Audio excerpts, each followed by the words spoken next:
At 47, Mabel Tucker thought her chance for motherhood had passed. After 20 years of empty cradles and silent nurseries, she'd made peace with her barren fate. Then came the miraculous child, growing beneath her heart, the answer to decades of whispered prayers. The whole town of Cedar Bluff buzzed with wonder at this unexpected blessing. But on a crisp October morning, when she shuffled to check her prized mares, Mabel discovered something that would shake the community far more than her late-in-life pregnancy. There, curled in the hay beside her horses, lay a weathered cowboy with silver whiskers and clothes worn thin by hard miles. Ransom had once been somebody, a trail boss who commanded respect from the Rio Grande to Kansas. Now he was just another drifter seeking shelter. What would you do if you found a stranger sleeping in your barn, especially when half the town already questioned your judgment? Before we jump back in, tell us where you're tuning in from. And if this story touches you, make sure you're subscribed, because tomorrow I've saved something extra special for you. The morning sun cast long shadows across the Tucker ranch as Mabel stood frozen in the doorway of her foaling barn, one hand instinctively protecting the gentle swell of her belly. 6 months along, and still the miracle felt fragile, like a soap bubble that might burst if she breathed too hard. The stranger stirred in the straw, and she caught the glint of silver knot from his graying whiskers, but from the tarnished spurs still strapped to his worn boots. These weren't the cheap trinkets sold at roadside stops. These were working spurs, crafted by someone who understood the weight of a day's ride and the trust between horse and rider. "Ma'am," the cowboy said, struggling to his feet with a grimace that spoke of old injuries poorly healed. His hattance black, now faded to charcoal, remained in his weathered hands as he faced her. "I apologize for the trespass. Was just looking for a dry place to rest my bones." Mabel studied his face, noting the lines carved by sun and hardship, the way his shoulders held themselves despite whatever pain plagued him. She'd grown up on this land, inherited it from her father, and learned to read men the way others read books. This one carried himself with dignity, even in his reduced circumstances. "Those are fine spurs," she said quietly, nodding toward his feet. Ransom glanced down, surprised by her observation. "Made by Pablo Hernandez down in San Antonio, finest metalsmith between here and Mexico. These are about all I got left from better days." "Better days riding the Chisholm Trail?" His eyes sharpened, studying her with new interest. "How'd you know that?" "The way you carry yourself. My father used to hire trail bosses when I was young. You've got that look like you know which end of a horse does the work." Mabel shifted her weight, feeling the baby kick against her ribs. "What's your name, cowboy?" "Ransom, ma'am." "And you'd be Mrs. Tucker, I reckon. Folks in town speak well of you." "Some do." Mabel's voice carried a wry note. "Others find plenty to gossip about these days." She gestured toward her pregnancy. 40, 7, and expecting. "Half the church ladies think it's a blessing, the other half think it's scandalous." Clay's mouth twitched in what might have been a smile. People always got opinions about other folks' business, usually the wrong ones. The observation hung between them, comfortable in its truth. Mabel found herself appreciating this stranger's directness. After months of well-meaning but intrusive questions about her pregnancy, his matter-of-fact acceptance felt like cool water on a hot day. "You hungry, Mr. Ransom?" "I could eat, ma'am, but I don't want to impose." "Come up to the house. Coffee's already made, and I've got biscuits that won't eat themselves." As they walked toward the white clapboard farmhouse, Clay took note of the ranch's condition. The fences needed mending, several pasture gates hung crooked on their hinges, and the barn roof showed patches of fresh shingles alongside sections that had seen better years. But the horses were fine animals, quarter horses, with good bloodlines, their coats glossy with proper care. This was a working ranch, struggling with the burden of one person trying to do a two-person job. The kitchen welcomed them with the scent of coffee and the warmth of a well-tended stove. Mabel moved with the careful grace of a woman adjusting to her changing body, one hand trailing along the counter for balance. Clay noticed, but didn't comment, instead hanging his hat on the peg by the door with the automatic courtesy of a man raised right. Sit, Mabel instructed, nodding toward the oak table that dominated the room. I'll fix you a plate. Let me help. You'll sit, she repeated, but not unkindly. Doctor's got me taking things easy, but I can still manage breakfast for a guest. Clay lowered himself into a chair, conscious of his unwashed state in this clean, ordered space. The kitchen told stories, hand-embroidered dish towels, mismatched but well-maintained crockery, and a collection of preserving jars that spoke of summers spent putting up vegetables. On the windowsill above the sink, a small leather journal caught the morning light. Its pages bulged with what looked like pressed flowers and folded papers.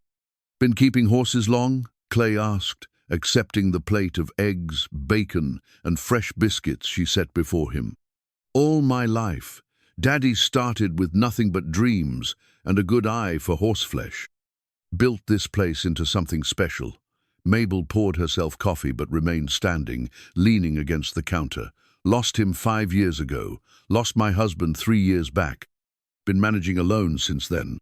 I'm sorry for your losses." "Thank you." She sipped her coffee, studying him over the rim. "What brought you to Cedar Bluff, Mr. Ransom?" Clay chewed thoughtfully, tasting the first good meal he'd had in weeks. "Nowhere else to go, mostly. Trail work dried up when the railroads came through. Took jobs where I could find them, ranch hand, horsebreaker. Even tried my hand at farming. But this leg," he gestured toward his left side, "ain't what it used to be. Makes it hard to keep steady work." "What happened to it?" "Caught a horn during a stampede outside Dodge City. Doctor set it, but not quite right. Serves me well enough for most things, just not the hard riding I used to do." Mabel nodded, understanding the weight of physical limitations that came with age and injury. Her own body reminded her daily of changes she couldn't ignore. "You're welcome to finish breakfast and water your horse before you move on," she said. "Though I should mention there's been some weather coming in. Radio says we might see storms through the weekend." Clay looked up from his plate, meeting her eyes. Something passed between theme and understanding that went beyond mere hospitality. This woman was offering him more than a meal. She was offering him dignity. "That's kind of you, Mrs. Tucker. Though I have to admit, I'm traveling light these days. Horse I had took sick outside Amarillo. Had to put her down." His voice carried the quiet grief of a man who'd lost a trusted partner. Been walking since then. The admission hung in the air. Mabel felt something shift in her chest, not the baby, but something deeper. She'd been alone on this ranch for 3 years, managing everything from birthing foals to fixing machinery, and pregnancy had only made the isolation more acute. Now here sat a man who understood horses, who spoke with the measured respect she remembered from her father's generation, and who needed what she had: plenty of work and a place to belong. "Mr. Ransom," she said carefully, "I don't suppose you'd be interested in earning your keep for a while. I've got horses that need proper attention and fences that won't mend themselves. With this baby coming, I could use reliable help." Clay set down his fork, studying her face for any sign of pity or condescension. He found neither. "You offering me work, Mum?" "I'm offering you honest pay for honest work. Room and board included. There's a bunkhouse out back that's been empty too long. If you're willing to stay until after the baby comes, we might both benefit from the arrangement." The offer was more than Clay had hoped for in months. But experience had taught him to examine generosity carefully. "Mind if I ask why? Most folks wouldn't invite a stranger to stay, especially in your condition." Mabel's hand moved to her belly again, a protective gesture that had become automatic. "Because I've got good instincts about people, and because those spurs of yours tell me you understand horses. Because this ranch needs someone who knows the difference between work and just showing up. And because," she paused, choosing her words carefully, "because sometimes Providence sends help in unexpected packages." Clay considered her words, recognizing the faith behind them. His own relationship with Providence had been complicated over the years, but he'd learned not to question good fortune when it presented itself. "What would folks in town say about you hiring a drifter?" "Folks in town will say what they want regardless." Mabel's voice carried a steel that suggested she'd already weathered her share of opinions. I'm more concerned with running this ranch properly than managing other people's gossip." The baby kicked hard enough to make her catch her breath, and Clay noticed the momentary tightness around her eyes. This woman was carrying more than just a child. She was carrying the weight of responsibility for a working ranch, the isolation of widowhood, and the uncertainty of approaching motherhood at an age when most women were considering grandchildren. "All right, Mrs. Tucker," he said finally, "I accept your offer. But I want to be clear, you'll get a full day's work for whatever wage you think fair. I won't take charity." "Wouldn't offer it," she replied. "I need someone who'll earn his keep, not someone looking for an easy ride." They shook hands across the kitchen table, her grip firm despite her condition, his careful not to overwhelm her smaller fingers. In that moment, both recognized they were embarking on something that might prove more significant than either anticipated. Outside, the horses whinnied softly in their pasture, and the morning sun climbed higher over the Texas plains, promising another day of challenges and possibilities for the Tucker Ranch and its newest resident. Clay had been working the Tucker Ranch for exactly 1 week when Harold Tucker arrived unannounced on a Tuesday morning that started peaceful and turned dangerous. Mabel was in the kitchen preparing lunch when she heard the automobile engineer sound that still seemed foreign on her ranch, where horses had always provided the primary transportation. Through the window, she watched a black Model T Ford kick up dust as it approached the house. The driver was a heavy-set man in a city suit, his face shadowed by a fedora that looked out of place under the wide Texas sky. Even before he stepped from the vehicle, Mabel's stomach tightened with recognition and dread. Harold Tucker, her late husband's younger brother, had come calling, and his visits never brought good news. Clay looked up from the fence he was mending, his hammer suspended mid-swing as he watched the stranger approach the house. Something in the man's posture, the aggressive way he slammed the car door, set Clay's instincts on alert. He'd seen enough trouble in his years to recognize it approaching. "Mabel!" Harold's voice boomed across the yard before he'd even reached the porch. "We need to talk." Mabel dried her hands on her apron, straightening her shoulders despite the weight of the baby that made such gestures increasingly difficult. She opened the door before Harold could knock, meeting him on the threshold rather than inviting him inside. "Harold," she said coolly, "I wasn't expecting you." "I should hope not." His small eyes, set too close together in his fleshy face, darted toward Clay before returning to her. "Who's the saddle tramp?" "His name is Clay Ransom, and he's working for me." Mabel's voice carried a warning that Harold chose to ignore. "Working for you? Mabel, you can't be serious. A woman in your condition alone on this ranch with some drifter, it's unseemly." "What's unseemly is you coming onto my property and questioning my judgment." The steel in her voice had grown stronger since Clay's arrival, as if having reliable help had restored some of her confidence. "State your business, Harold." Harold removed his fedora, revealing a head of thinning hair slicked back with pomade. In his free hand, he carried a leather satchel that he clutched like a weapon. "My business is family business. Edward's business. This ranch's business. Edward's been dead 3 years. This ranch is my business now." "That's where you're wrong." Harold's smile was cold and calculated. "I've been doing some research, Mabel, looking into the legal aspects of Edward's will. The water rights, specifically." Clay had moved closer during their exchange, close enough to hear but maintaining the pretense of working. He sensed the shift in the conversation's tone, the way predators circle before striking. "The water rights were settled when Edward died," Mabel said, but Clay heard uncertainty creeping into her voice. "Settled, but not necessarily correctly." Harold opened his satchel and withdrew a sheaf of papers. "You see, Edward's will was drawn up 15 years ago, back when you two still thought you might have children.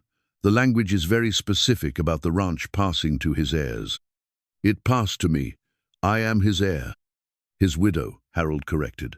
"But the water rights, those spring-fed streams that make this ranch valuable, those were designated for his children, his blood heirs." Mabel's hand moved protectively to her belly.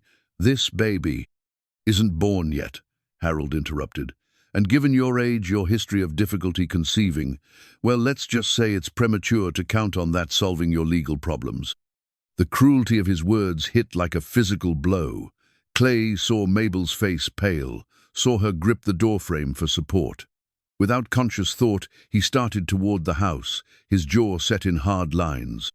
"Furthermore," Harold continued, emboldened by her reaction, "there's the matter of proper stewardship. A pregnant woman living alone with a vagrant hardly suggests responsible management of valuable resources." "Mr. Tucker," Clay's voice cut through the morning air like a blade. He'd covered the distance from the fence in long, purposeful strides.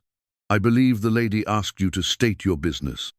Harold turned, his expression shifting from predatory confidence to outright hostility. "The lady's business is family business, and you're not family. I suggest you keep moving, Cowboy. I suggest you show some respect." Clay's voice remained level, but his presence radiated the quiet authority of a man who'd faced down stampedes and outlaws. "This is Mrs. Tucker's ranch, and she's made it clear you're not welcome." "Not welcome?" Harold's laugh was ugly. "This ranch has been in the Tucker family for 20 years. I have every right to be here." "You have every right to leave," Mabel said, finding her voice again, "and I'm asking you to do so." Harold's face flushed red above his collar. "Mabel, you're being foolish. This drifter, what do you really know about him? Where he's been, what he's done? For all you know, he could be a criminal." "What I know," Mabel said firmly, "is that he's been nothing but respectful and hard-working, unlike some people who show up uninvited with threats and accusations." "Threats?" Harold's voice rose in mock innocence. "I'm trying to protect family interests, Edward's interests. This ranch should support his family, not provide charity for saddle tramps and their arrangements." The insinuation hung in the air like smoke from a dirty fire. Clay felt his hands clench into fists, but years of discipline kept him from moving. This was Mabel's battle to fight, at least for now. "That's enough," Mabel said, her voice shaking with anger. "Get off my property, Harold, now." "I'll go," Harold said, replacing his fedora with deliberate slowness. "But this isn't over, Mabel. I've got lawyers looking into this situation. The water rights, the ranch management, the improper conductal of it. You might want to consider what's best for everyone involved." He turned to Clay, his small eyes glittering with malice. "And you might want to consider whether this job is worth the trouble it's going to bring you." Harold walked back to his automobile with exaggerated dignity, but Clay noticed his hands trembling slightly as he cranked the engine. The man was nervous beneath his bluster, a bully who'd overplayed his hand and now faced the consequences. As the black Ford disappeared down the road in a cloud of dust, Mabel sagged against the doorframe. The confrontation had drained her, and Clay could see the toll it had taken. "You all right, ma'am?" Mabel nodded, though her face remained pale. "Harold's always been mean, spirited, but he's never threatened legal action before. You think he's got grounds for it?" "I don't know." She touched her belly again, seeking comfort from the life growing within. Edward's will was complicated. Water rights in Texas always are. And with the baby not yet born. "Hey," Clay's voice was gentle but firm. "One thing at a time. First, are you sure you're all right?" That was a hard conversation. Mabel looked at him, really looked, and saw concern that had nothing to do with his job security. "I'm fine. Tired, but fine. Why don't you go inside and rest? I'll finish the fence and think about this situation. Clay, I want you to know that what Harold implied—" "I know." His interruption was kind but decisive. "I know exactly what he implied, and I know it's not true. But he's going to spread that poison around town, and it's going to make things difficult. Are you thinking of leaving?" The question hung between them, heavy with possibility and fear. Clay studied her face, seeing the vulnerability she tried to hide, the way she held herself, as if expecting another blow. "Ma'am, I gave you my word I'd stay until after the baby comes. That hasn't changed." Relief flooded her features, but Clay wasn't finished. "But you need to know that Harold's not going to give up. He's tasted blood now, and men like him don't back down easy. This is going to get worse before it gets better. Mabel nodded slowly, processing the truth of his words. Then we'll face it when it comes. Yes, Mum, Clay agreed. We will. As she turned to go inside, Clay remained on the porch, watching the road where Harold's dust had settled. The morning's peace was shattered, replaced by the certainty that their quiet arrangement had just become something much more complicated and dangerous. Inside his satchel, Harold Tucker carried more than legal documents. He carried the seeds of a campaign that would test everything Mabel and Clay thought they knew about: trust, community, and the price of standing up for what was right.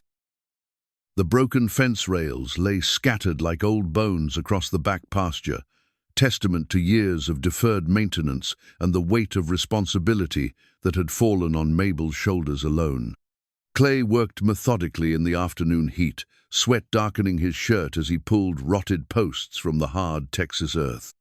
Each piece of damaged wood told a story here: a rail split by winter ice, there a post weakened by carpenter ants, everywhere the evidence of a ranch slowly surrendering to entropy. But Clay saw possibility in the wreckage. Good wood could be salvaged, reshaped, given new purpose. The fence line had good bones. It just needed someone who understood the work. These rails were cut from good timber, he said to Mabel, who sat in the shade of an old oak tree, watching him work while resting as the doctor had ordered. Your husband knew quality when he saw it. Edward learned from my father, Mabel replied, adjusting her position against the tree trunk. At 7 months, comfort was becoming elusive. Daddy always said if you're going to do something, do it right the first time. Clay nodded, measuring a replacement post against the existing framework. Smart man. This fence will outlast both of us once it's properly mended.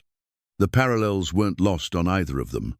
Like the fence, their arrangement was being rebuilt on a foundation that had weathered hard times but remained fundamentally sound. Clay, Mabel said hesitantly, about what Harold said yesterday. What about it? The things he implied about us, about impropriety. I want you to know that I understand if his talk makes you uncomfortable. If you need to reconsider. Clay drove a post into the ground with 3 solid strikes of his hammer before answering. Mrs. Tucker, I've been talked about by better men than Harold Tucker, and I'm still here. Question is, are you worried about what people might say? Mabel considered his question carefully. Since Edward's death, she'd grown accustomed to being the subject of speculation, the childless widow trying to manage alone, the woman who'd surprised everyone with a late-in-life pregnancy. Adding Clay to the mix had certainly given the gossips fresh material. I'm worried about what it might mean for you, she said finally. This is a small town. Reputation matters. It does, Clay agreed, splitting a rail with practiced strokes of his axe. But not the way most folks think. Real reputation comes from how you handle yourself when times get hard, not from whether the church ladies approve of your living arrangements. He set down his tools and walked over to where she sat, lowering himself carefully to the ground beside her. His movements were those of a man conscious of his limitations, but not defeated by them. Besides, he continued, seems to me you've been handling hard times just fine, without much help from those same church ladies. Mabel smiled despite her worries. You might be surprised. Mrs. Patterson has been bringing casseroles every week since I announced the pregnancy. And Sarah Jenkins helped me with the household accounts when they got too confusing. Good people then. Mostly, yes, but Harold has influence and money and... She paused, watching Clay's hands as he absently pulled at the grass. They were working hands, scarred and capable, with dirt permanently embedded under the nails, honest hands. He has lawyers. Lawyers cost money, lots of it.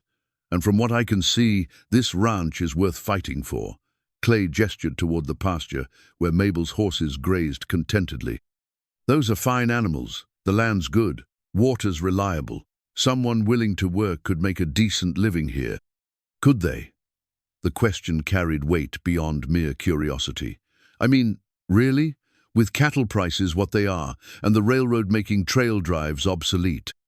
Clay was quiet for a long moment, studying the landscape with the eyes of a man who'd spent his life evaluating range and possibilities. Different kind of ranching, maybe. But there's always going to be demand for good horses.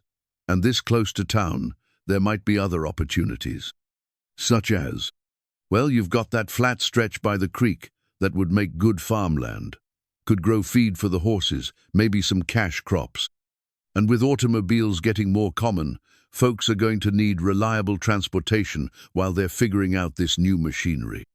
That means horses for hire, maybe boarding services for town folks who want to keep an animal but don't have the space. Mabel listened with growing interest. She'd been so focused on maintaining what Edward had built that she hadn't considered adapting to changing times. "You've thought about this," she observed. "Man gets time to think when he's walking from town to town looking for work." Clay's voice carried a note of self-deprecation. "Lots of ideas, not many chances to try them out." Maybe that's changing. Their eyes met, and in that moment, both recognized that their conversation had shifted from practical planning to something more personal, the possibility of a future that included both of them. "Mrs. Tucker." "Mabel," she corrected softly. "We're past formalities, don't you think?" "Mabel," he said, testing the name on his tongue. "I need you to understand something. When I took this job, it was just about work and a place to stay, but things have gotten more complicated." "Complicated how?" Clay chose his words carefully. "I respect you. More than that, I care about what happens to you and the baby. That changes things, makes the stakes higher." Mabel felt heat rise in her cheeks that had nothing to do with the afternoon sun. "Clay, I'm not declaring myself or anything presumptuous like that," he said quickly. "I just want you to know that whatever Harold throws at us, whatever the town decides to say, I'm not going anywhere. Not because of a job, but because this feels like home." The admission hung between them, honest and vulnerable. Mabel reached out impulsively, covering his hand with hers. His skin was warm and calloused, solid in a way that reminded her she wasn't carrying all her burdens alone anymore. "It feels like home to me too," she said quietly, "for the first time since Edward died." They sat in comfortable silence, hands joined, watching the horses move lazily through the pasture. The broken fence rails lay forgotten for the moment, overshadowed by the more complex reconstruction happening between two people who'd found each other at precisely the right time. But even in that peaceful moment, both were aware that the real tests lay ahead. Harold's threats weren't idle, and small-town gossip could be as destructive as any storm. They'd built something fragile and precious in the space of a few weeks, but whether it could survive, the pressures bearing down on them remained to be seen. The baby kicked hard enough to make Mabel gasp, breaking the spell. Clay's hand moved instinctively to her belly, then stopped, uncertain. "It's all right," she said, guiding his palm to where the baby was moving. "He's active today." "He? Or she? I just have a feeling." Mabel smiled as the baby settled under Clay's gentle touch. "Either way, this little one is going to be born into quite a situation." "Maybe that's not such a bad thing," Clay said thoughtfully. "Kids born into easy times sometimes don't learn what really matters. This baby will know from the start that family is about more than blood, and home is what you build together." Mabel looked at him with new eyes, seeing not just the drifter who'd sought shelter in her barn, but a man who understood the deeper truths about love, loyalty, and the courage it took to create something lasting in an uncertain world. The recipe box sat on Mabel's kitchen counter like a treasure chest, its flowered tin surface worn smooth by decades of handling. Inside, cards yellowed with age held the careful handwriting of 3 generations of women, her grandmother's spidery script recording remedies for colic and croup, her mother's precise notes on preserving summer vegetables, and her own additions from the early years of marriage, when she'd still believed children would come to taste these family dishes. Clay stood at the kitchen table, puzzle-piece letters scattered before him as he worked through the ranch ledger with the concentration of a man unraveling a mystery. Reading had never come easy to him, school had been a luxury his family couldn't afford, but Mabel's patient teaching was beginning to unlock doors he'd thought permanently closed. "This column here," he said, pointing to a series of numbers, "that's feed costs for the month." "Exactly." Mabel looked up from where she sat, peeling potatoes for dinner, her movements slow and deliberate, as the pregnancy made even simple tasks more taxing. "And this one is income from the horses we sold to the Johnson Ranch." Clay frowned at the figures, his finger tracing across the page. "We're spending more on feed than we're bringing in from sales." "We have been since Edward died." Mabel's voice carried the weight of a problem she'd been wrestling with alone for too long. Edward had contracts with 3 different ranches, regular buyers who trusted his judgment on horses. When he passed, they took their business elsewhere. "Why?"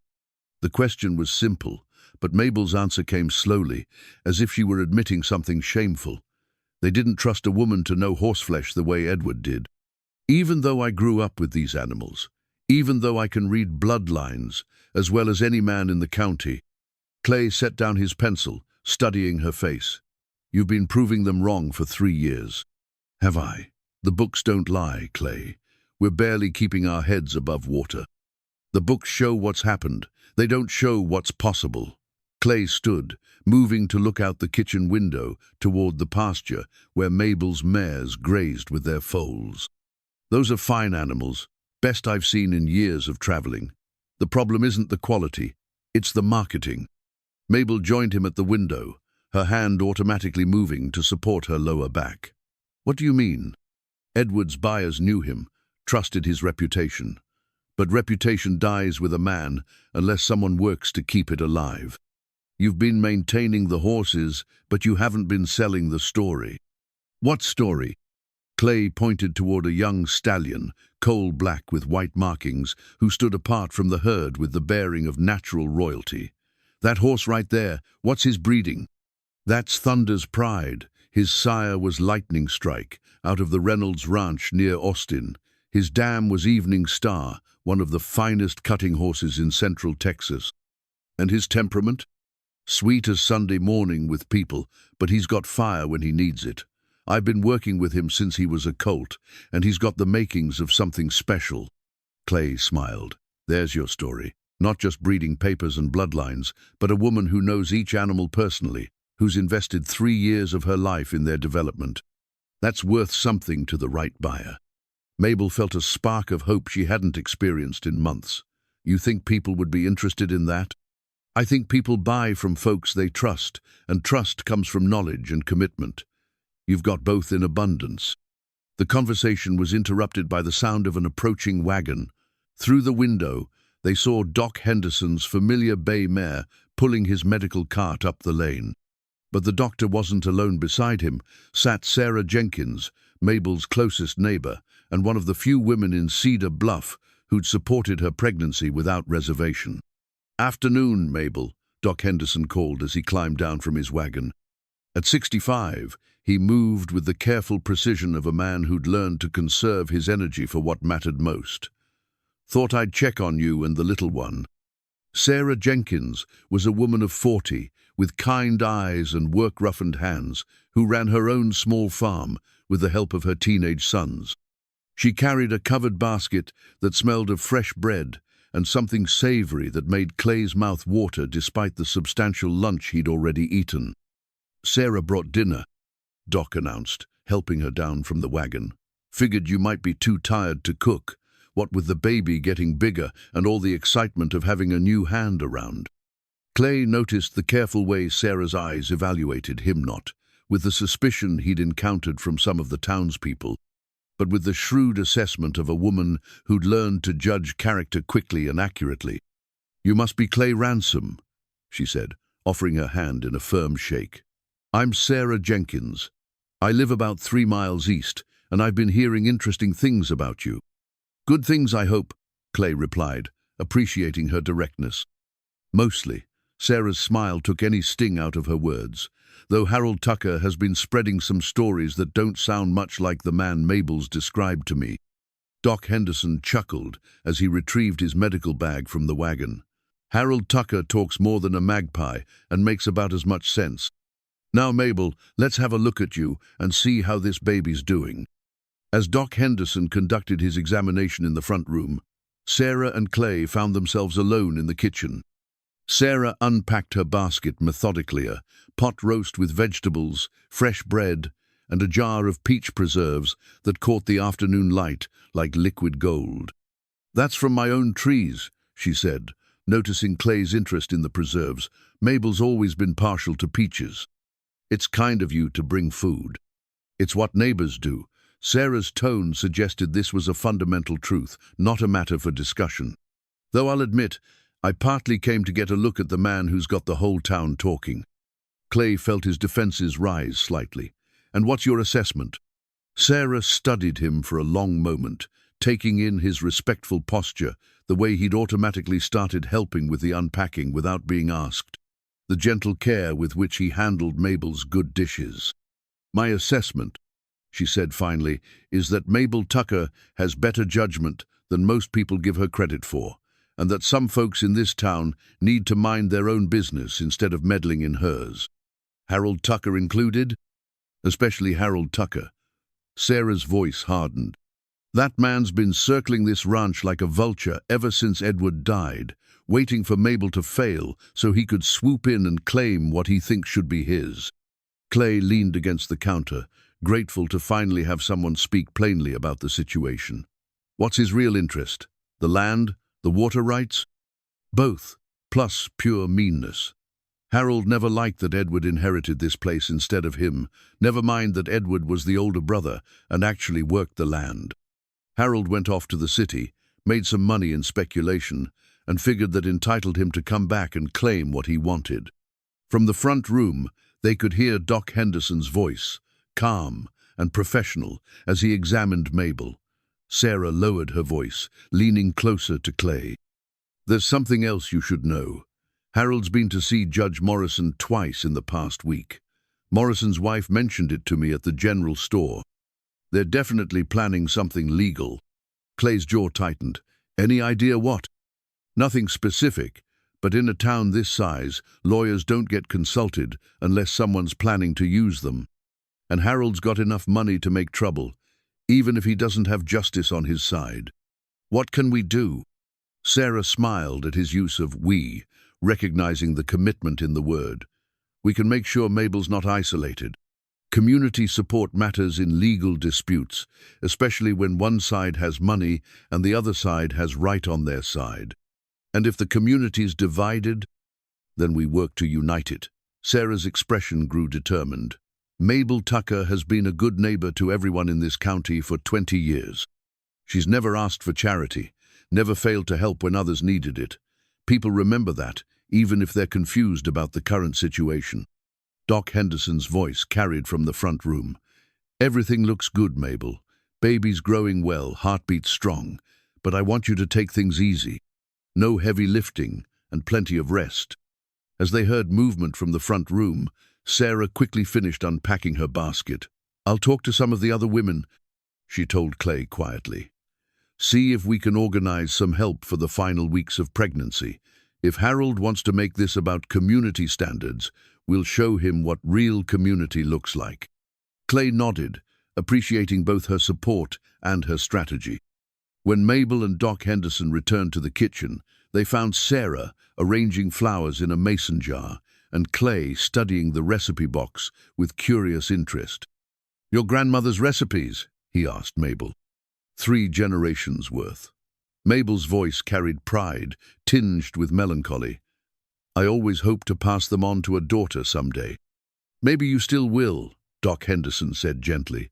"This baby's got a good, strong heartbeat. Could very well be a girl who'll want to learn her mama's cooking." As the afternoon wound down and their visitors prepared to leave, Clay felt something shift in the atmosphere of the ranch. What had been an isolated struggle between Mabel and Harold was becoming something larger, a community, deciding what kind of place it wanted to be and what values it would uphold when tested. Sarah Jenkins had brought more than dinner.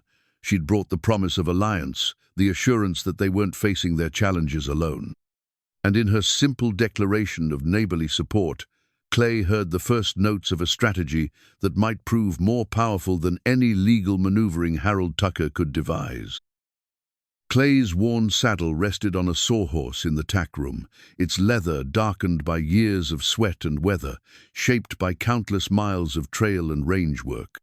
Though he no longer owned a horse to carry it, he maintained the saddle with religious devotion, oiling the leather, checking the stitching, keeping it ready for a day that might never come. It was more than equipment, it was identity, a tangible connection to the man he'd been before age and injury had forced him to reinvent himself. The morning air carried the crisp promise of autumn, as Clay ran his hands over the saddle's familiar contours, lost in memories of better days. Behind him, the sound of approaching footsteps broke his reverie. "Fine piece of craftsmanship," came a voice that made Clay's shoulders tense. He turned to find Harold Tucker standing in the tackroom doorway, his city clothes looking even more out of place in the working environment of the ranch. "Mr. Tucker." Clay's greeting was neutral, professional. "Didn't hear you drive up." Walked up from the road. Wanted to have a private conversation without disturbing Mabel. Harold stepped into the tackroom, his eyes cataloguing the equipment with the calculating gaze of a man appraising value. "That your saddle?" "It is. Must have cost a fair piece when it was new. Custom work, by the look of it." Clay nodded, not trusting himself to say more. He recognized the setup, the casual questions, leading to a less casual point. "Expensive taste for a drifter," Harold observed, running his finger along the saddle's horn. "Makes a man wonder how someone down on his luck came by such fine equipment." The implication hung in the air like smoke from a bad fire. Clay felt his hands clench, but kept his voice level. "I bought it with money I earned, Mr. Tucker. Honest money, from honest work." "I'm sure you did." Harold's smile was cold and predatory. "Though honest work can mean different things to different people. Take yourself, for instance. You show up here with nothing but the clothes on your back and somehow convince a vulnerable pregnant woman to take you in. Some might call that honest work. Others might have different names for it." Clay took a step forward, his patience wearing thin. "Say what you came to say, Tucker." "What I came to say is this. You're in a situation that's about to get very complicated, very quickly. Mabel's facing legal challenges that could cost her everything. Having a man of questionable background living on the property isn't going to help her case." "Questionable background?" Harold pulled a folded paper from his jacket pocket. "I've been making inquiries. Clay Ransom, former trail boss, last known employment with the Circle K ranch outside San Antonio. Left under circumstances that the foreman described as sudden and unexplained. No references, no forwarding address, just disappeared one day and turned up here 6 months later." Clay felt his stomach drop, but kept his expression neutral. "What's your point?" "My point is that Mabel doesn't know what she's gotten herself into. She's a trusting woman, probably sees you as some kind of romantic figure, the mysterious cowboy who'll solve all her problems. But I see you for what you are." "And what's that?" "A user. A man who preys on vulnerable women, who takes advantage of their loneliness and desperation." Harold stepped closer, his voice dropping to a whisper. "But here's what you don't understand. This ranch is worth serious money. The water rights alone are worth more than you'll ever see in a lifetime of drifting. And I'm not going to let some saddle tramp steal what rightfully belongs to the Tucker family." Clay's jaw worked as he fought to control his temper. "The ranch belongs to Mabel. For now. But legal situations can change quickly, especially when questions arise about competency, about proper management, about the kind of influences affecting decision-making." Harold's smile was triumphant. "I've got lawyers, Ransom. Good lawyers. And they're very interested in the situation here." "What do you want?" "I want you gone. Today. No explanations to Mabel about why you're leaving. Just pack up that fancy saddle and disappear back to whatever hole you crawled out of." Clay studied Harold's face, seeing the desperation beneath the bluster. "And if I don't?" "Then things get unpleasant for everyone. Starting with a full investigation into your background, including why you really left the Circle K. Then moving on to questions about your current relationship with a pregnant woman who's clearly not thinking straight." The threat was clear, and Clay recognized the position he was in. Harold had done his homework, had ammunition that could destroy not just Clay's reputation, but Mabel's as well. But there was something else in Harold's manner of haste that suggested time was running short for whatever plan he was pursuing. "How much time do I have to think about it?" "No time. I want you gone before Mabel wakes up from her afternoon rest. Leave a note saying you got word of work elsewhere, something that won't upset her too much given her condition." Clay looked at his saddle, at the symbol of everything he'd been and lost. Then he thought of Mabel, sleeping peacefully in the house, trusting him to be there when she woke. The choice should have been simple: save himself or protect her. But life had taught him that simple choices often led to complicated consequences. "I need to think about this." "There's nothing to think about. You're leaving, or I'm making calls to Austin about your background and to the county sheriff about your current activities." Harold turned to go, then paused at the doorway. "One more thing, Ransom. Don't think you can warn Mabel about our conversation. I've got people watching this place now. Any attempt to involve her in this situation will just make things worse for everyone." As Harold's footsteps faded across the yard, Clay sank onto a grain barrel, his head in his hands. The walls he'd spent weeks helping Mabel build around their fragile happiness were crumbling, and he was powerless to stop it. But even as despair threatened to overwhelm him, Clay's mind was working.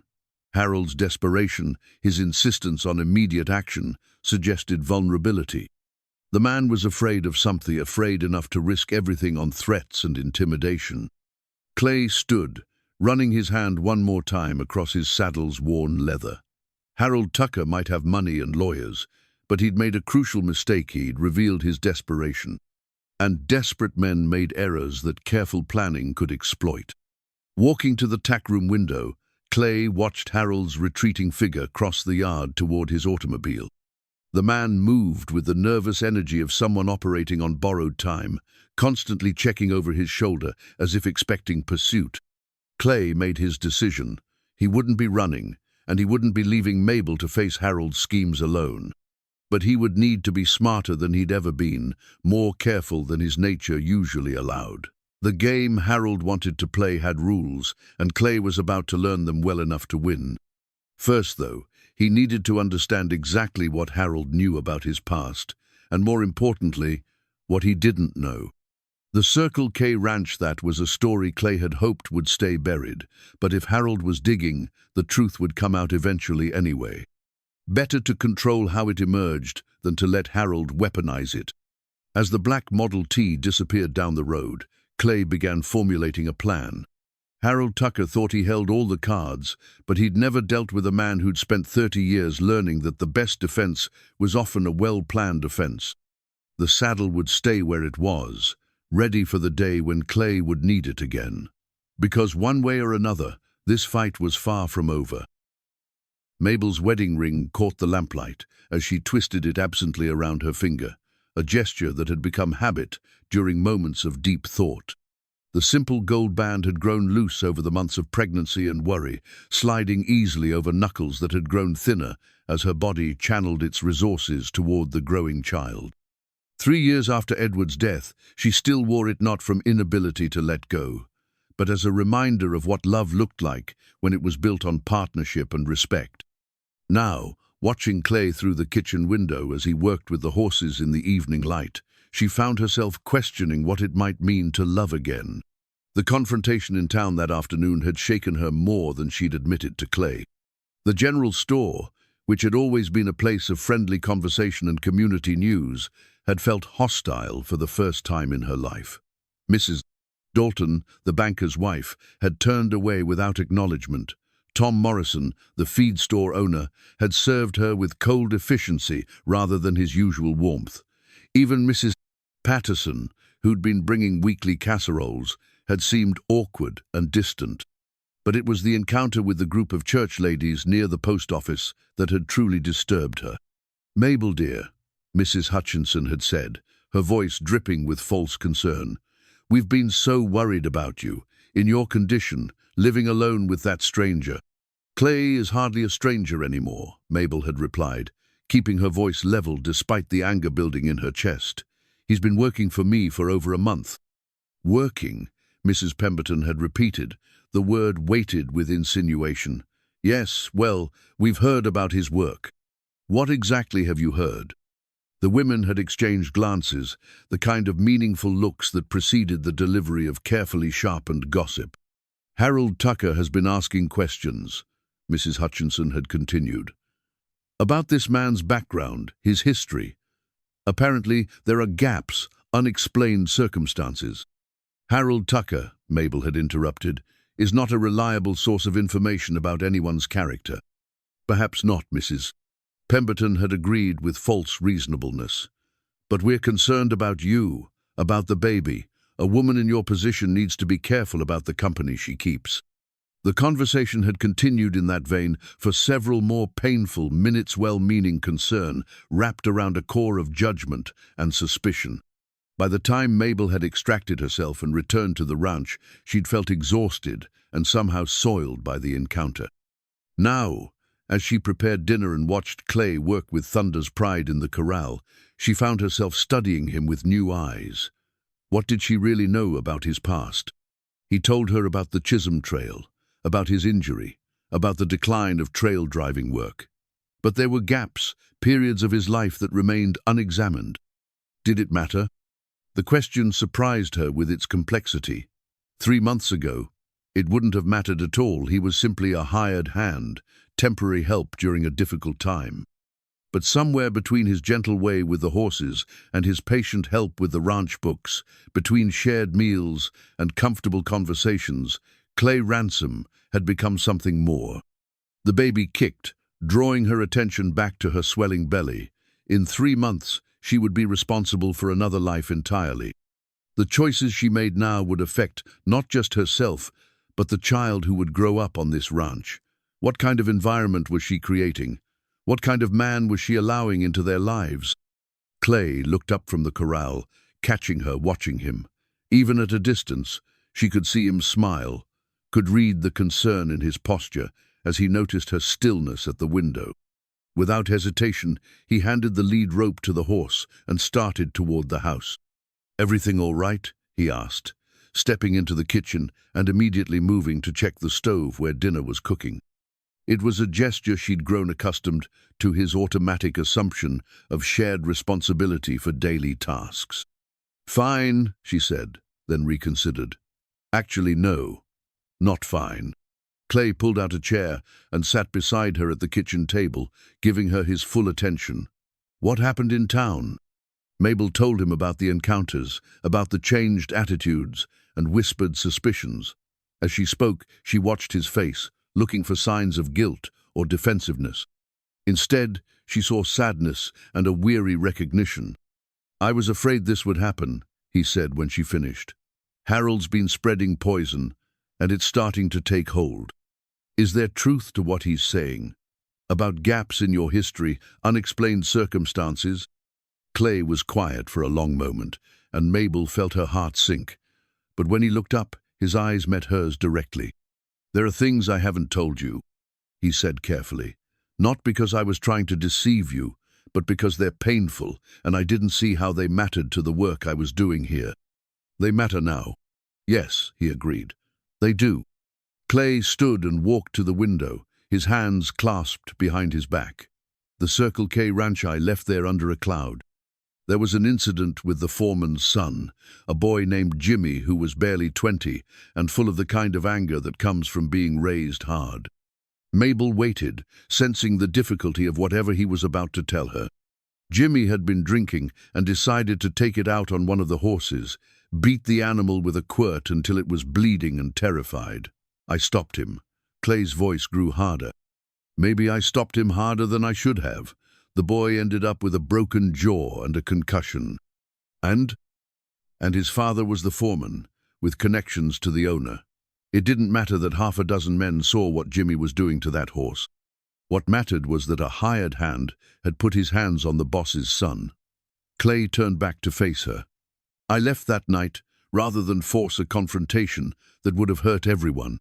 Mabel absorbed this information, trying to reconcile it with the gentleman she'd come to know. "You're telling me you beat a man for hurting a horse?"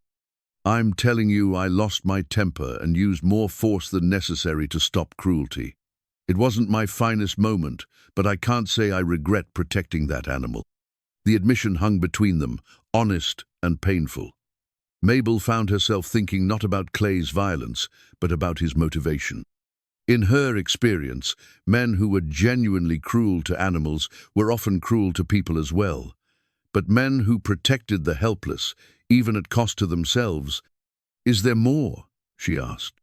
"Nothing that Harold could use against us. A few fights, some drinking in my younger days, the usual mistakes a man makes when he's trying to figure out who he is." Clay met her eyes again. "But nothing I'm ashamed of, nothing that changes how I feel about this place, or about you." The honesty of his words, the direct way he met her gaze, told Mabel more than any character reference could have. This was a man who owned his mistakes, who'd learned from his failures, who'd chosen to trust her with truths that could damage him. "Clay," she said softly, "I need you to understand something. I'm not just thinking about myself anymore. This baby changes everything. The choices I make have to be about creating the best possible life for my child." "I understand." "Do you?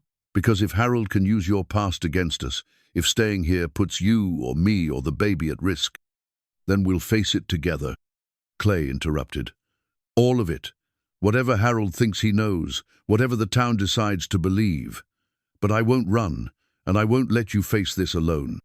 Mabel looked at him, really looked, seeing not just the hired hand who'd arrived seeking shelter, but the man who'd become essential to her daily happiness. The ring on her finger felt suddenly heavy, a weight from the past that was preventing her from embracing the future. Slowly, deliberately, she pulled the wedding band from her finger and set it on the table between them. "Mabel." "It's time," she said simply, "past time. Edward's been gone 3 years, and I've been holding on to something that belongs to yesterday."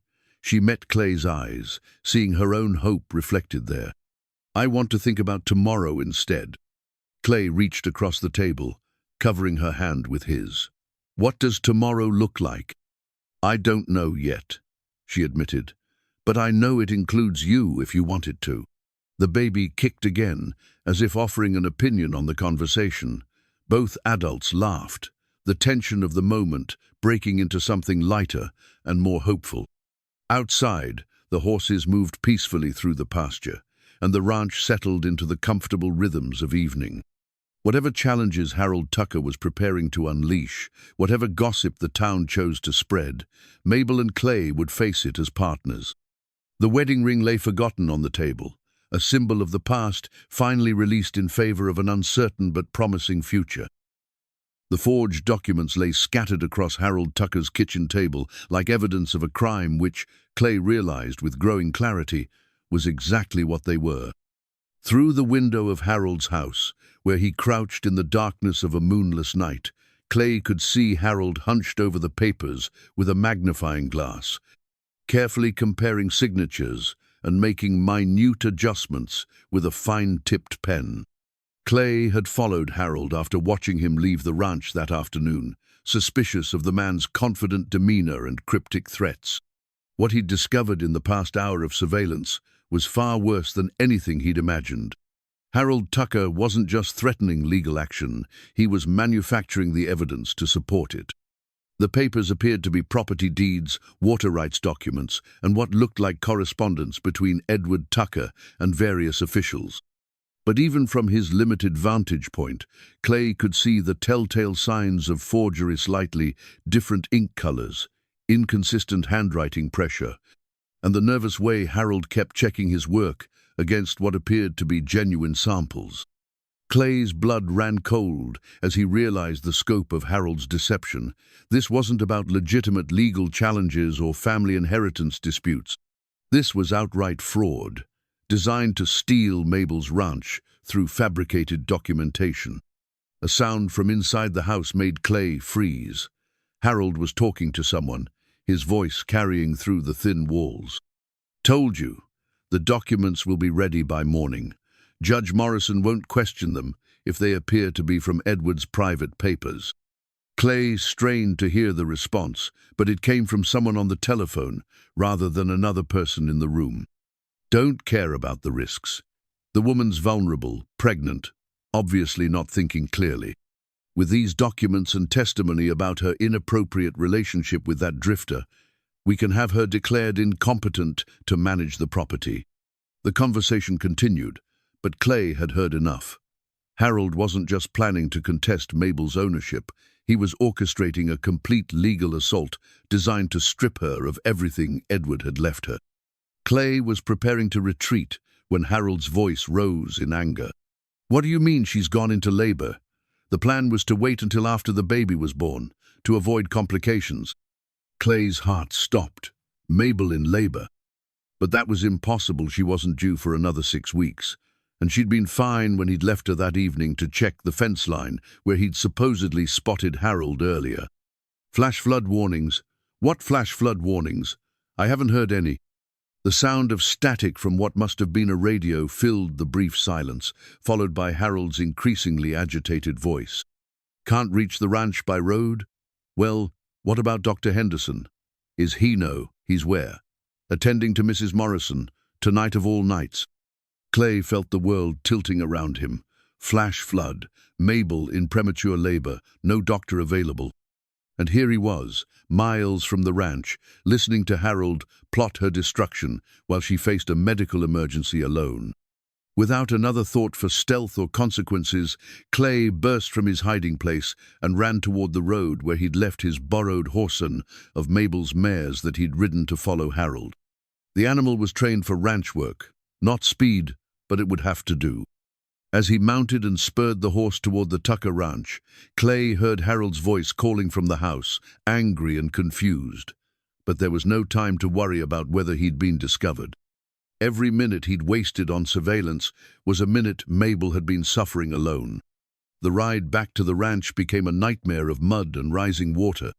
The storm that had been threatening all day had finally broken with a vengeance, turning the usually placid creek into a raging torrent and the roads into treacherous rivers of runoff.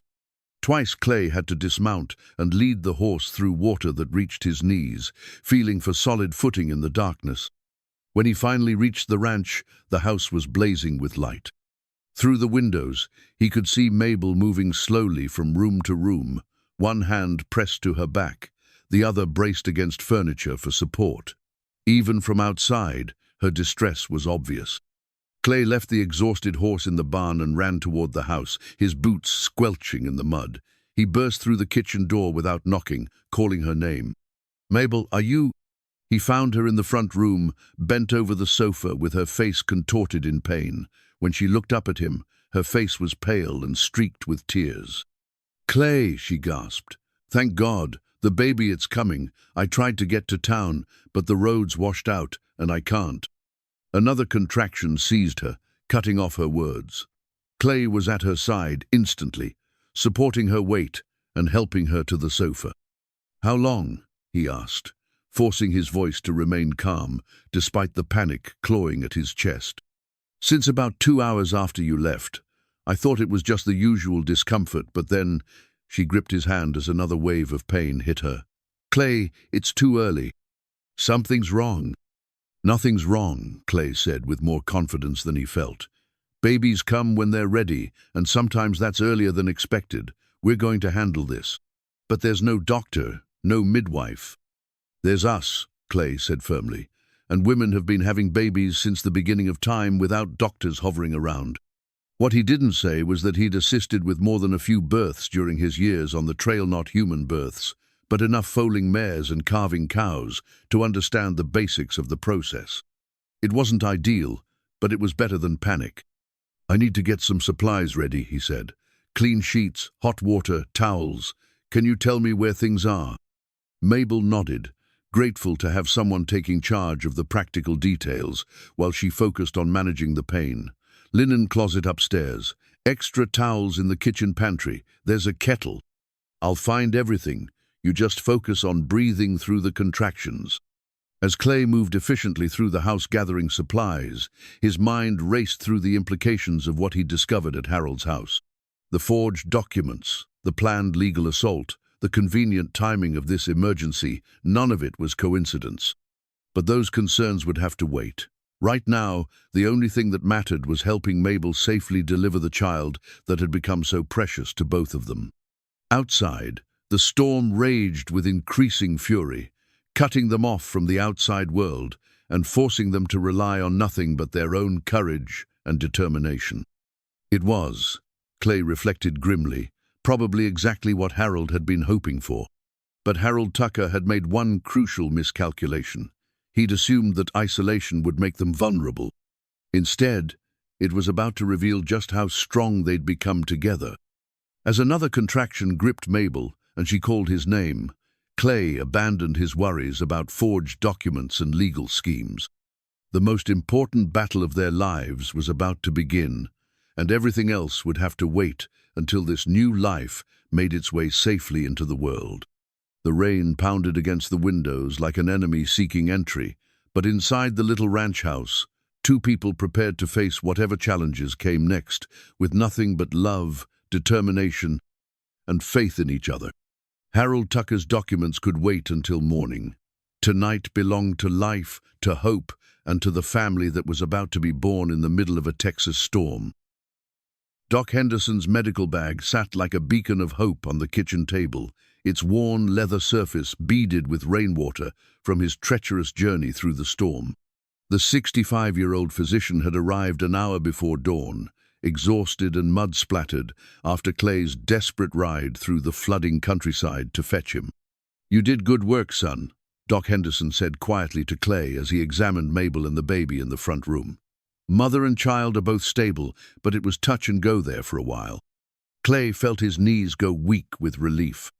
The past 8 hours had been the longest of his life helping Mabel through labor, with nothing but instinct and determination, terrified that his inexperience might cost them everything. When the baby had finally arrived, small but breathing strongly, Clay had felt emotions he'd never experienced before. "The baby's early but healthy," Doc continued, packing his instruments with practiced efficiency. "Good lung capacity, strong reflexes. Mabel's exhausted but recovering well. She's tougher than she looks." "What about—" Clay hesitated, unsure how to voice his concerns about the premature birth. "What about whether there'll be lasting effects? Too early to say for certain, but I've seen babies born 6 weeks early go on to live full, healthy lives. This little one's got fight in him or her. Haven't determined that yet." Doc Henderson closed his bag and studied Clay with sharp eyes that had seen too much of human nature to be easily fooled. "Now, you want to tell me why you were so far from home when Mabel went into labor, and why you looked like you'd seen a ghost when you came pounding on my door." Clay glanced toward the front room where Mabel was finally sleeping peacefully, the baby nestled in the cradle they'd hastily prepared from a dresser drawer lined with soft blankets. The immediate crisis was over, but the larger threat remained. "Doc, I need to ask you something, and I need you to tell me the truth. Is there any chance Harold Tucker arranged for you to be away from town last night?" Doc Henderson's eyebrows rose. "Arranged? What do you mean? You were attending to Mrs. Morrison, right? Was that a real emergency, or could it have been something that could have waited?" The doctor's expression grew troubled. "Well, it was unusual.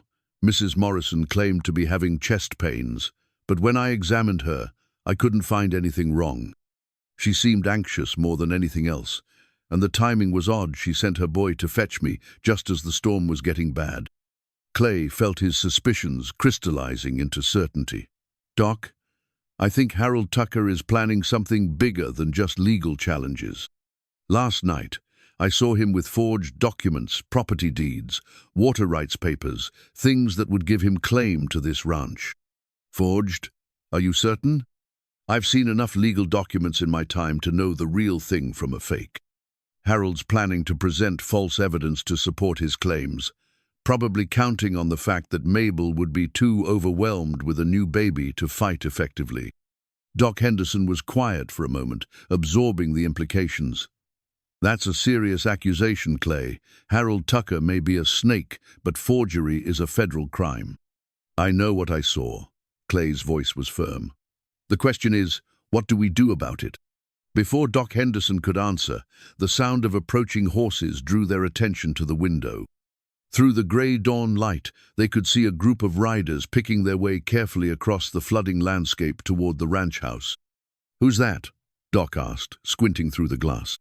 Clay's heart sank as he recognized the lead rider. Harold Tucker, and it looks like he brought help. Behind Harold rode 3 other men, Judge Morrison, Sheriff Blake, and a 4th man Clay didn't recognize, but who carried himself with the authority of someone accustomed to being obeyed. "They're coming to serve papers," Clay said grimly. "Harold's moving faster than I expected." Doc Henderson's face hardened. That man has nerve, showing up here hours after his niece nearly died in childbirth. It's not about family loyalty, it's about money and power. Clay moved away from the window, his mind racing through options. "Doc, I need you to do something for me. Can you stay here with Mabel and the baby? Keep them safe while I handle this." "Handle it how?" "I'm going to confront Harold with what I know, force him to admit to the forgery before he can present those documents to the judge." "That's dangerous, son. If Harold's desperate enough to forge legal documents, there's no telling what else he might do." Clay thought about the gentle weight of the newborn baby in his arms, about Mabel's exhausted but peaceful face as she'd finally been able to rest. "Doc, that woman and her child are worth more to me than my own life. I won't let Harold take this ranch from them through fraud and deception." The sound of boots on the porch interrupted their conversation. Harold's voice carried through the front door, loud and officious.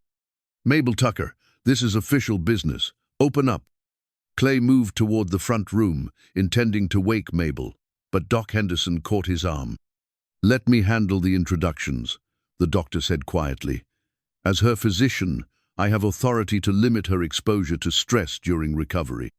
They could hear Harold trying the door handle, finding it unlocked, beginning to push inside. Clay positioned himself between the approaching men and the room where Mabel slept with her baby. "Gentlemen," Doc Henderson said as Harold stepped into the front hall, water dripping from his coat onto Mabel's clean floors, "I must ask you to keep your voices down. Mrs. Tucker gave birth just hours ago and needs rest." Harold's face showed a momentary flicker of surprise, clearly. He hadn't expected the baby to arrive so early or for Doc Henderson to be present. But he recovered quickly, his expression hardening into official determination. "Dr. Henderson, I'm sorry to disturb a medical situation, but we have urgent legal business to conduct with Mrs. Tucker." What business could possibly be so urgent that it can't wait for a new mother to recover? Judge Morrison stepped forward, a thin man with carefully groomed whiskers and the self-important manner of someone who enjoyed wielding authority. "Doctor, we have evidence of irregularities in the management of this property that require immediate attention." "What kind of irregularities?" Harold pulled a leather folder from inside his coat. "Fraudulent documents, forged signatures, illegal transfer of water rights. We have reason to believe that Mrs. Tucker's late husband was involved in activities that compromise the legal status of this ranch." The accusation was so audacious, so completely opposite to the truth, that Clay felt his temper flare. But before he could speak, Doc Henderson's voice cut through the tension. "Harold Tucker, are you seriously suggesting that Edward Tucker, a man known throughout this county for his honesty and integrity, was involved in fraud?" "I'm suggesting that evidence has come to light that requires official investigation." Harold's confidence was growing as he fell into his prepared speech. "Documents that show Edward may have forged his own father's signature to obtain water rights that legally belonged to the younger son." The lie was so smooth, so carefully constructed, that Clay realized Harold had been planning this for months, possibly years. He'd created an entire false narrative that painted himself as the victim and Edward as the criminal. But Harold had made one crucial mistake. He'd based his lies on the assumption that no one would be able to challenge his version of events. "Harold," Clay said quietly, stepping forward, "before you present those documents to the judge, there's something you should know." All eyes turned to Clay, and he saw Harold's face tighten with recognition and fear. "I know about your late-night activities. I know about the documents you've been forging in your kitchen. And I know about your plan to time this raid for when Mabel would be most vulnerable." The silence that followed was so complete that the only sound was the steady drip of rainwater from the eaves outside. Harold's face had gone pale, but his voice remained steady. "I don't know what you're talking about." "Then you won't mind if Sheriff Blake here searches your house for evidence of forgery, checks those documents against genuine samples, investigates how you knew exactly when to arrange for Doc Henderson to be called away from town." Harold's carefully constructed confidence was cracking. His eyes darted between the judge and the sheriff, calculating his odds of maintaining the deception. It was Judge Morrison who broke the standoff, his voice heavy with growing suspicion. "Harold, perhaps we should postpone this matter until we can examine all the evidence more carefully." "No," Harold's control finally snapped. "You don't understand, this ranch is worth a fortune. The water rights alone, there's oil potential here, railroad development coming through. That woman and her bastard child have no right to wealth that should belong to the Tucker family." The venom in his voice, the naked greed and desperation, stripped away any pretense of legitimacy from his claims. In the sudden silence that followed his outburst, everyone could hear what Clay and Doc Henderson had recognized from the beginning, the voice of a man driven by jealousy and avarice to the edge of criminality. Sheriff Blake, a solid man in his 50s who'd known both Edward and Harold Tucker for decades, stepped forward with grim purpose. "Harold Tucker, I think you and I need to have a long conversation about forged documents and false accusations." As the sheriff moved to detain Harold, Clay felt a profound sense of relief mixed with lingering concern. The immediate threat was over, but the damage Harold had tried to inflict would have consequences that stretched far beyond this stormy morning. From the front room came the soft sound of a baby's cry, followed by Mabel's gentle voice as she woke to comfort her child. The sound seemed to remind everyone present of what was truly important, not land or water rights or legal maneuvering, but the precious new life that had entered the world, despite all the chaos swirling around it. Harold Tucker's plans lay in ruins, but the real work of building a family and a future was just beginning.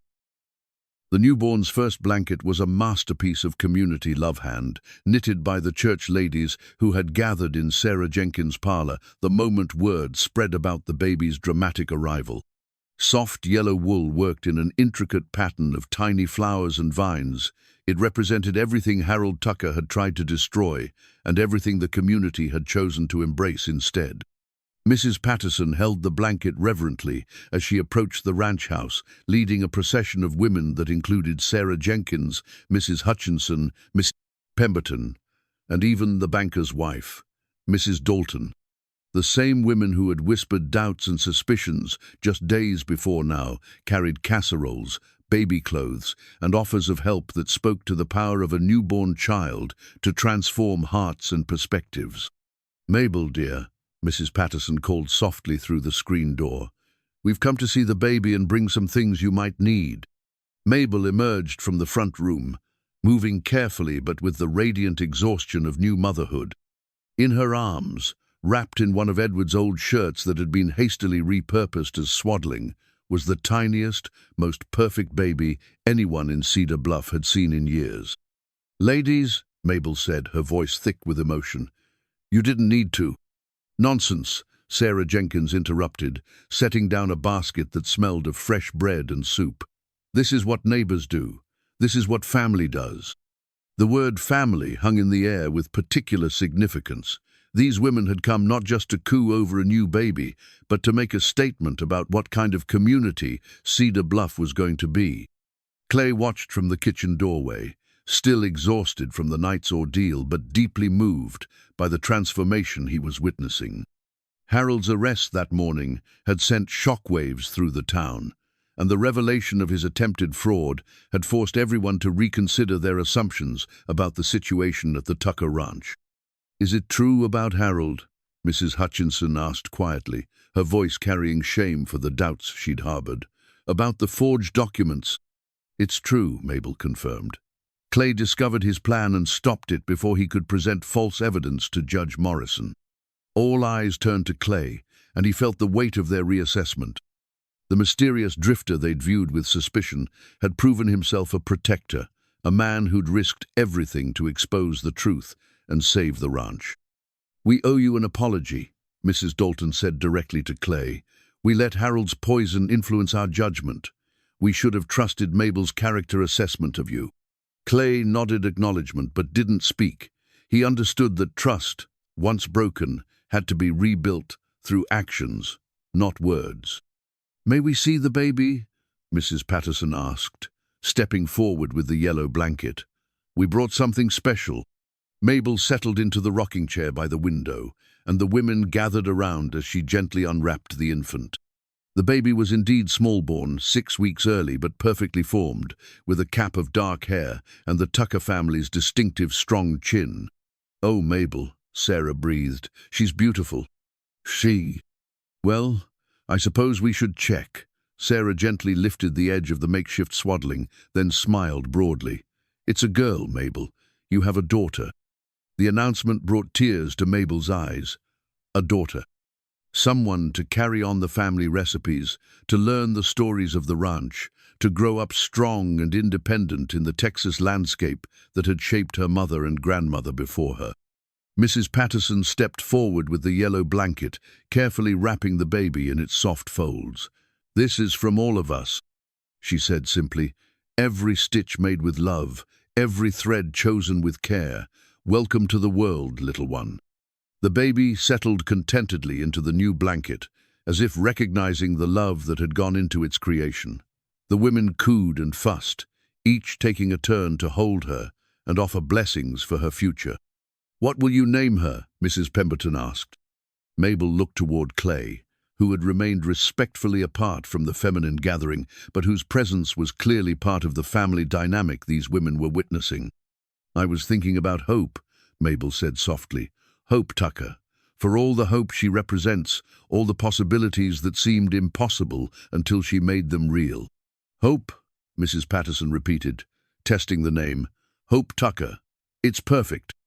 As the afternoon wore on, more visitors arrived. Doc Henderson returned to check on mother and baby, pronouncing both thriving beautifully. Sheriff Blake stopped by to update them on Harold's situation. The man had been taken to Austin to face federal charges for document forgery and fraud. Judge Morrison had recused himself from any future proceedings involving the Tucker Ranch, embarrassed by how close he'd come to being an unwitting accomplice to Harold's scheme. But perhaps the most significant visitor was Tom Morrison from the feed store, who arrived with his hat in his hands and genuine contrition in his voice. "Clay," he said, extending his hand, "I owe you an apology and my thanks. If Harold had succeeded well, we all would have been complicit in a terrible injustice." The handshake that followed was firm and genuine, marking Clay's acceptance into the community that had initially viewed him with suspicion. Other men followed throughout the day, ranchers who offered help with fall roundup, businessmen who spoke of opportunities for partnerships, neighbors who simply wanted to shake the hand of the man who'd protected one of their own. As evening approached and the last visitors departed, Mabel found herself alone with Clay and baby Hope for the first time since the dramatic night of her birth. The house was filled with gifts and well-wishes, but more importantly, it was filled with the sense of belonging that had been missing since Edward's death. "Clay," Mabel said as he prepared to head to the bunkhouse for the night, "I want you to know what you did, exposing Harold, saving the ranch. Was what any man would have done to protect his family," Clay finished quietly. The word hung between them, heavy with implication and hope. Family. Not just employer and employee, not just friends helping each other through hard times, but something deeper and more permanent. "Is that what we are?" Mabel asked softly, baby Hope sleeping peacefully in her arms. Clay looked at the woman who had given him shelter when he had nothing, who had trusted him with her vulnerability, who had become the center of his world, without either of them quite realizing when it happened. "If you'll have me," he said simply, "for as long as you'll have me." Clay's new wedding ring was a simple gold band, purchased with money he'd saved from his wages at the Tucker Ranch and fitted by the jeweler in town, who'd known Edward Tucker and respected his widow's choice in a second husband. Unlike the elaborate ceremony that had marked Mabel's first marriage, this wedding was to be a quiet, a fair, just family, and close friends gathered in the front parlor of the ranch house, where baby Hope slept peacefully in her cradle. The proposal had come 3 weeks after Hope's birth, on a crisp November morning when the crisis with Harold had been resolved and the future looked bright with possibility. Clay had approached it with the careful formality of a man who understood the significance of what he was asking. "Mabel," he'd said, standing in the kitchen where they'd shared so many conversations, "I know this might seem sudden, and I know folks might have opinions about the timing. But I can't pretend anymore that this is just about work, or convenience, or even friendship." Mabel had been feeding Hope, the baby's tiny fist wrapped around her finger as she nursed, and she'd looked up at Clay with eyes that already held her answer. "I love you," he'd continued, the words coming easier than he'd expected. "I love you, and I love Hope, and I want us to be a real family. Not just people sharing the same house, but husband and wife, father and daughter, in every way that matters. Clay, I know I don't have much to offer beyond hard work and devotion. I know there'll be folks who say you're settling, or that I'm taking advantage, or that it's too soon after Edward. But I also know that what we have is real and rare and worth fighting for." Mabel had shifted Hope to her shoulder, gently patting the baby's back as she considered Clay's words. When she spoke, her voice was steady and sure. "Edward was a good man, and I loved him truly. But he's been gone 3 years, and I've learned the difference between honoring the past and being trapped by it." She'd met Clay's eyes directly.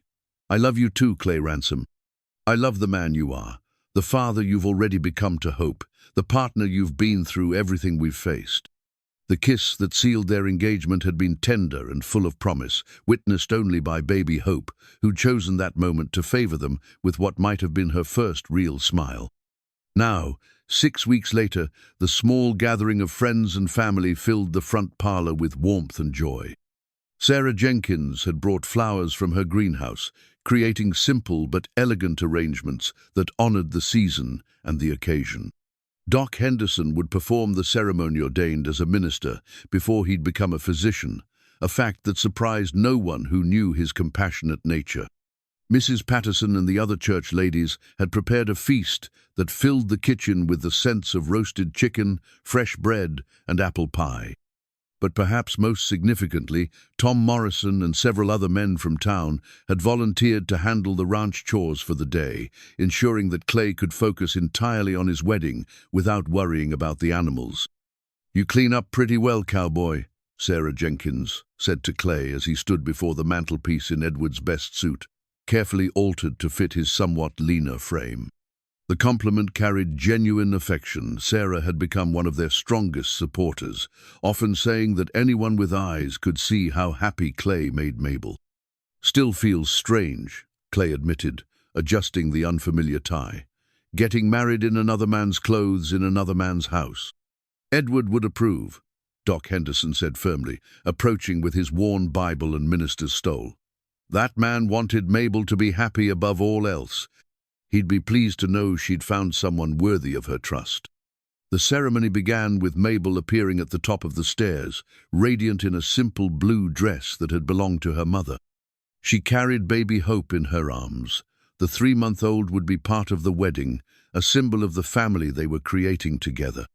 As Mabel descended the stairs, Clay felt his breath catch. She was beautiful, certainly, but more than that, she was home. Everything he'd been searching for in his years of drifting was contained in this moment: love, belonging, purpose, and the promise of a future built on solid foundations. Doc Henderson's words were simple but profound, speaking of commitment that went beyond legal documents to encompass the deeper bonds of choice, sacrifice, and mutual support. When it came time for vows, Clay and Mabel had chosen to speak from the heart rather than recite traditional words. "Mabel," Clay began, his voice steady despite the emotion he felt, "I came to your ranch with nothing but the clothes on my back and the hope of honest work. You gave me that, but you also gave me something I'd stopped believing I could have: a home and a family. I promised to love you and protect you and Hope for as long as I draw breath. I promised to be the husband you deserve and the father Hope needs. And I promise that this ranch, this life we're building together, will always be my first priority." Mabel's vows were equally heartfelt. "Clay, you came into my life when I thought I was finished with new beginnings. You showed me that love doesn't have an expiration date, that families can be built as well as born, and that second chances are among God's greatest gifts. I promise to love you with the same devotion you've shown me, to trust you with my heart and my daughter's future, and to build something with you that will last for generations." When Doc Henderson pronounced them husband and wife, the kiss they shared was witnessed not just by their friends, but by baby Hope, who gurgled happily as if she understood the significance of the moment. The celebration that followed was warm and genuine, filled with toasts to the new family and stories that wove Clay into the history of the community. Judge Morrison, who had recovered from his embarrassment over the Harold incident, raised his glass with particular eloquence. "To Clay and Mabel Ransom," he said, using Clay's surname for Mabel for the first time, "who have shown us that the best partnerships are built not on convenience or convention, but on mutual respect, shared values, and the courage to choose love, even when it comes in unexpected packages." As the evening wound down and guests began to depart, Clay found himself standing on the front porch with his new wife and daughter, watching the stars emerge in the clear Texas sky. The ranch stretched out before them, their ranch now, their home, their future. "Any regrets?" Mabel asked softly, shifting Hope to her other arm. Clay considered the question seriously. 6 months ago, he'd been a man with no prospects, no home, and no hope of either. Tonight, he was a husband and father with a thriving ranch and a community that had welcomed him as one of their own. "None," he said firmly, wrapping his arm around Mabel's shoulders. "Not a single one." Baby Hope chose that moment to reach up and grab Clay's finger, her tiny hand strong and sure in its grip. In that simple gesture, Clay saw everything he'd gained and everything he had to lose, everything he would fight to protect and nurture in the years ahead. The Tucker Ranch had found its future, and Clay Ransom had found his home. The family portrait sat proudly on the mantelpiece, a professional photograph taken 6 months after the wedding that captured everything the Tucker now Ransom family had become. Clay stood behind the rocking chair, where Mabel sat holding baby Hope, his hand resting gently on his wife's shoulder in a gesture that spoke of quiet strength and unwavering support. Hope, now 9 months old, and beginning to show signs of her father's determined chin and her mother's intelligent eyes, gazed directly at the camera with the fearless curiosity that had already made her the darling of Cedar Bluff. The photograph had been Sarah Jenkins' idea, a celebration of the family's survival and prosperity that would serve as inspiration for others who believed in second chances and the power of choosing love over convention. The photographer, brought in from Austin specifically for the occasion, had captured not just their likenesses, but something deeper, the sense of contentment and purpose that radiated from all three of them. Now, as spring returned to the Texas hills and baby Hope took her first tentative steps across the front porch, Mabel found herself reflecting on the journey that had brought them to this moment of peace and prosperity. The ranch had indeed prospered under Clay's management and Mabel's business acumen. The horse breeding program had expanded, with buyers coming from as far as Oklahoma and New Mexico to purchase animals trained in the Ransom tradition of patient, respectful partnership between human and horse. Clay's idea of offering boarding services for town folks had proven profitable, and his suggestion of growing feed crops had made them largely self-sufficient while providing income from surplus sales. But perhaps more importantly, they had become a symbol of what was possible when community chose to support rather than tear down, when people looked beyond surface appearances to recognize true character.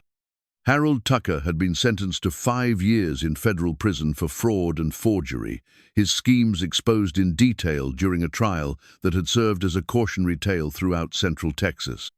His house and remaining assets had been sold to pay legal fees and restitution, effectively ending the Tucker family's presence in Cedar Bluff.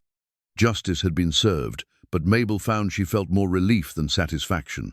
Harold's destructive influence was finally removed from their lives.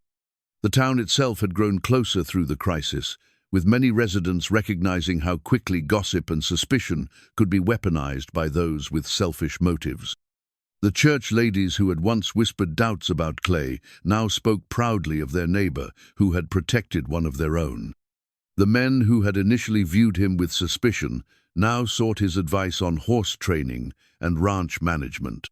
Clay had proven himself not just as a husband and father, but as a valuable member of the community. He served on the school board, helped organize barn raisings for struggling neighbors, and had become the unofficial mediator for disputes involving livestock and land boundaries.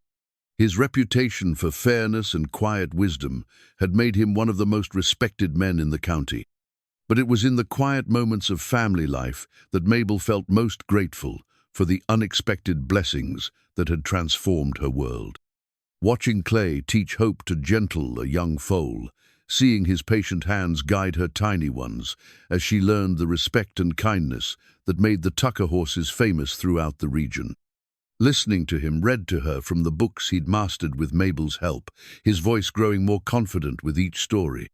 "Mama," Hope said clearly, one of the dozen words she'd learned and used with increasing frequency. She toddles across the porch toward where Mabel sat, shelling peas for dinner, her steps still uncertain, but her determination absolute. "I see you, little one," Mabel said, scooping up her daughter and settling her on her lap. "Are you helping Papa with the horses?" Hope nodded seriously, then pointed toward the corral where Clay was working with Thunder's Pride, now a magnificent 4-year-old stallion who drew admirers from across the state. "Papa horse," Hope declared, her vocabulary limited, but her meaning clear. Mabel smiled, understanding that in Hope's young mind, Clay and the horses were inseparable, which was not far from the truth. Clay had found his calling in this work, combining his lifetime of experience with animals with Mabel's knowledge of bloodlines and breeding to create something remarkable. As if summoned by their attention, Clay looked up from the corral and waved, his face breaking into the smile that still made Mabel's heart skip after all these months of marriage. He secured the horse and walked toward the house, his slight limp barely noticeable now that he'd found work that accommodated rather than aggravated his old injury. "How are my girls?" he asked, joining them on the porch and leaning down to kiss first Hope's forehead, then Mabel's lips.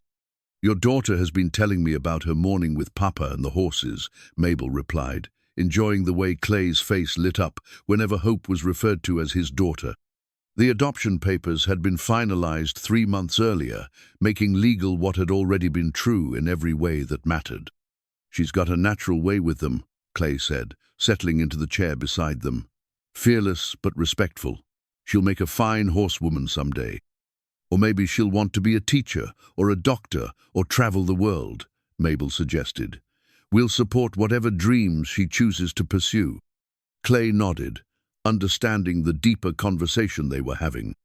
They were raising Hope to be strong and independent, capable of choosing her own path while remaining rooted in the values of kindness, honesty, and hard work that had built their family. "Speaking of the future," Clay said, pulling an envelope from his pocket, "we got a letter from the bank in Austin. They're formally approving our loan application for the expansion." Mabel felt a thrill of excitement. They'd been planning to build a proper stable facility, with stalls designed specifically for their breeding program and a covered arena for training horses year-round. The project would establish them as one of the premier horse ranches in central Texas. "All approved?" she asked, taking the letter to read the details. "Every penny. They said our financial projections were conservative, and our reputation for quality makes the investment a safe bet." Clay's pride was evident, but tempered with the humility that had won him so many friends. "Seems like betting on us was a good idea after all." As they sat together on the porch, watching the afternoon shadows lengthen across their prosperous ranch, Mabel reflected on the truth of his words. People had bet on them, Sarah Jenkins with her early support, Doc Henderson with his trust. Even the bank officials, who had looked beyond Clay's unconventional background to see the substance of the man and the partnership he'd formed with Mabel. But perhaps the biggest bet had been the one they'd made on each other, Two people who had found love in the most unexpected circumstances and built something lasting from faith, determination, and the courage to believe in second chances. Hope babbled contentedly on Mabel's lap, reaching for the family portrait that sat on a small table beside the rocking chair. In her innocent touch, Mabel saw the futura little girl who would grow up secure in the knowledge that she was loved and wanted, that families came in many forms, and that home was defined not by blood or convention, but by the daily choices people made to care for one another. The sun was setting over the Texas hills, painting the sky in shades of gold and crimson that promised another beautiful day tomorrow. Somewhere in the distance, a horse whinnied softly, and Clay's hand found Mabel's, their fingers intertwining with the comfortable familiarity of true partnership. They had weathered the storm, defeated the threats, and built something beautiful from the ashes of their separate sorrows. In the end, the homeless cowboy who had sought shelter in her barn had brought Mabel the greatest treasures of a love, family, and the profound joy of a life lived with purpose and meaning.